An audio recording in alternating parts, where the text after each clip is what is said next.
Cando un empresario e un traballador se poñen de acordo para que o empresario contrate o traballador, lle faga o contrato e surda pois unha relación, unha vinculación entre ambos pola cal o traballador pois vai prestar unha serie de servizos remunerados por conta do empresario, pois surdo que se chama unha relación laboral. A relación laboral ten unha serie de características. A relación laboral é voluntaria, é dicir, non poden ser obrigados os traballadores a realizar unha prestación para o empresario. A relación laboral ten unha contraprestación, unha remuneración, é dicir, págase. A relación laboral, por outro lado, está baixo a dirección do empresario, é dicir, o empresario, pois, de alguma maneira, organiza a súa empresa e quen determina o traballo que ten que facer o traballador. E, ademais, pois, é unha relación por conta allea, é dicir, o traballador realiza o traballo por conta do empresario. Ben, cando surde este tipo de relación entre empresario e traballador, cando surde unha relación laboral, entón o que temos é unha serie de dereitos e obrigas recíprocos. É dicir, existe un conxunto de dereitos e obrigas que vinculan o traballador ao empresario. O conxunto de normas que regulan estes dereitos e obrigas é o que se chama dereito do traballo. O dereito do traballo, entón, é un conxunto de normas que regulan os dereitos e obrigas recíprocas entre traballador e empresario, é dicir, regulan a relación laboral. Estas normas están relacionadas tamén entre sí dunha forma xerárquica. É dicir, hai unhas normas que teñen primacía sobre outras, hai unhas normas que hai que aplicar primeiro e outras que se aplicarán despois. E as que teñen pois un rango inferior non van poder contradecir as que teñen un rango superior. As normas que regulan a relación laboral, é dicir, o dereito do traballo, as fontes do dereito do traballo tamén, que é outra expresión que se utiliza, vale, pois divídense en dúas categorías fundamentais, o que se chama fontes internas do dereito do traballo en España, é dicir, fontes que surden dentro do noso país, e o que se denominan pois fontes externas do dereito do traballo, fontes que veñen de fora, fontes que veñen de organismos internacionais. Entón, dentro das fontes internas, a principal fonte do dereito do traballo que nós temos é a Constitución española. Despois temos as leis, que son normas con este rango, con rango de lei, e tamén podemos meter dentro desta categoría pois os regulamentos, que son normas que emanan da administración, non teñen rango de lei, teñen un rango inferior, pero bueno, en todo caso, podemos metela dentro da categoría que podemos chamar a lei laboral, xa falaremos desto. Os convenios colectivos, os contratos de traballo, o costume, a xurisprudencia e os principios xerais do dereito. Ben, de todas elas vamos falar máis adiante. En canto ás fontes externas, pois vamos ter a normativa que provén da Unión Europea, regulamentos e directivas da Unión Europea. Vamos ter tamén os convenios que produce a Organización Internacional do Traballo, que vamos a ver logo tamén. E tamén, pois, por último, vamos ter a xurisprudencia internacional. Ben, vexamos brevemente estas categorías. En primeiro lugar, vamos falar da Constitución española. A Constitución española é a norma máxima do ordenamento xurídico español, é dicir, é a norma máis importante do ordenamento xurídico español. E, polo tanto, o resto de normas españolas pois están, de alguna maneira, pois vinculadas jerárquicamente á Constitución española de tal xeito que ningunha delas pois pode contradecir o que di a Constitución. É dicir, é a norma suprema dentro do noso ordenamento xurídico. Vai ter primacía, polo que acabamos de dicir, sobre o resto de normas internas. Sobre as externas non, xa vamos falar logo. Entre as materias laborais que regula a Constitución, pois temos un conxunto de preceptos relativos ao dereito do traballo, como poden ser, pois, dereitos fundamentais, por un lado, como a liberdade para fundar sindicatos, afiliarse libremente a un sindicato, o dereito a folga, o dereito a non discriminación por ningunha causa para a hora de ser contratado ou a hora de realizar o noso traballo. Estes serían dereitos fundamentais recollidos na Constitución española. Por outro lado, temos dereitos e liberdades dos cidadáns. A diferencia cos dereitos fundamentais é que os dereitos fundamentais poden ser susceptibles de amparo constitucional, pero bueno, isto é un tema que se nos escapa agora mesmo, non?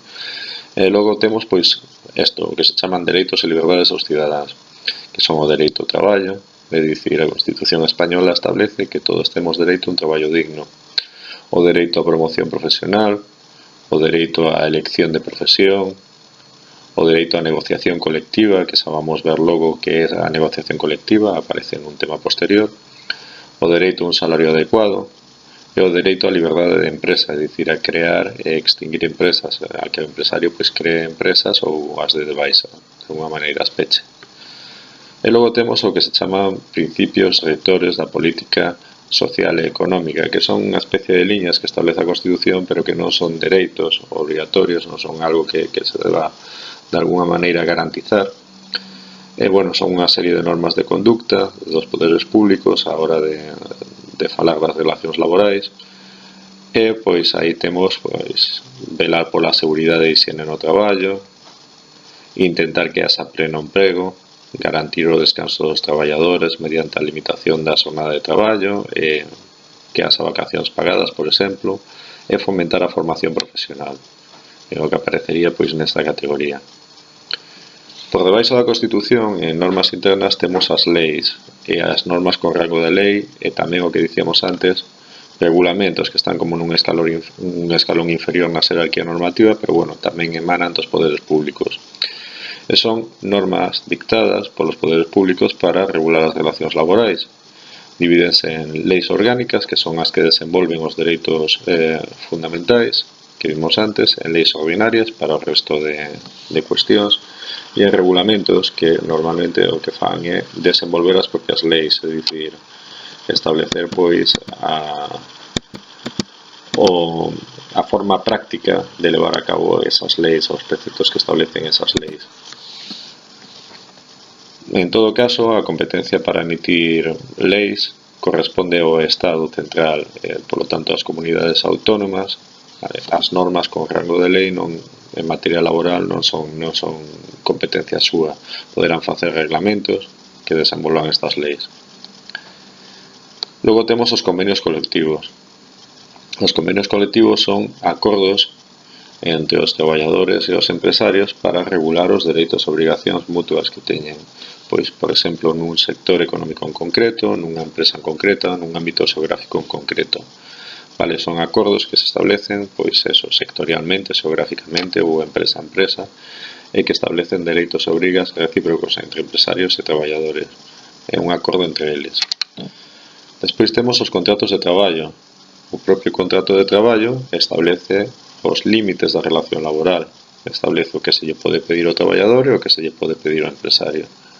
Os contratos de traballo son asinados libremente, pero sempre dentro do ámbito que establecen pois a Constitución, as leis, os regulamentos e os convenios colectivos, é dicir, non se poden escapar dese marco xurídico. Despois temos o costume. Pode ser que algo non este regulado nas normas que dixemos anteriormente, e entón podemos acudir ao costume do lugar, é dicir, o que se fai normalmente nas relacións laborais nese lugar. En caso de controversia, en caso de que haxa pois algún tipo de discusión entre empresario e traballador e non se pode acudir ás normas anteriores porque non está claro, pois o costume é algo que poden utilizar, por exemplo, os xuíces para establecer quen ten razón nesa discusión. Pois temos a xurisprudencia. As xurisprudencias son as sentencias que dictaron anteriormente os xulgados sobre determinadas cuestións laborais. Vale, se falta todo o anterior, se falta pois Constitución, leis, regulamentos, convenios, contratos, costume, non sabemos como interpretar unha discusión con respecto a un problema laboral, pois entón podemos acudir á xurisprudencia, é dicir, podemos acudir ao que dixeron os tribunais anteriormente nun caso semellante, nun caso parecido.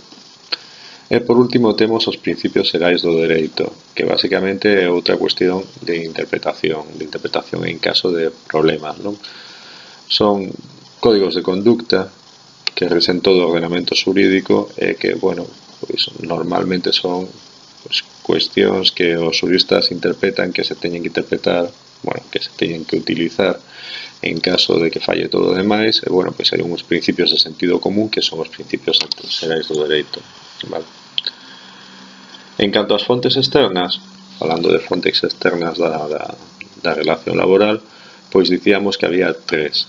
Temos os regulamentos da Unión Europea, os regulamentos en materia laboral da Unión Europea son unha cuestión moi importante, posto que España, vale, cando suscribe o convenio, bueno, cando suscribe un tratado internacional como por exemplo a adhesión á Unión Europea, de alguma maneira está establecendo a primacía destas normas europeas sobre as normas nacionais. É dicir, que antes que todo o que acabamos de dicir antes de todas as fontes internas, debemos saber que é o que interpreta a Unión Europea en caso de materia laboral. E o que interprete a Unión Europea, que se vai a establecer pois mediante reglamentos e directivas, que son as normas que emite a Unión Europea, vai ter primacía sobre todo o ordenamento xurídico español. É dicir, é o que primeiro hai que aplicar.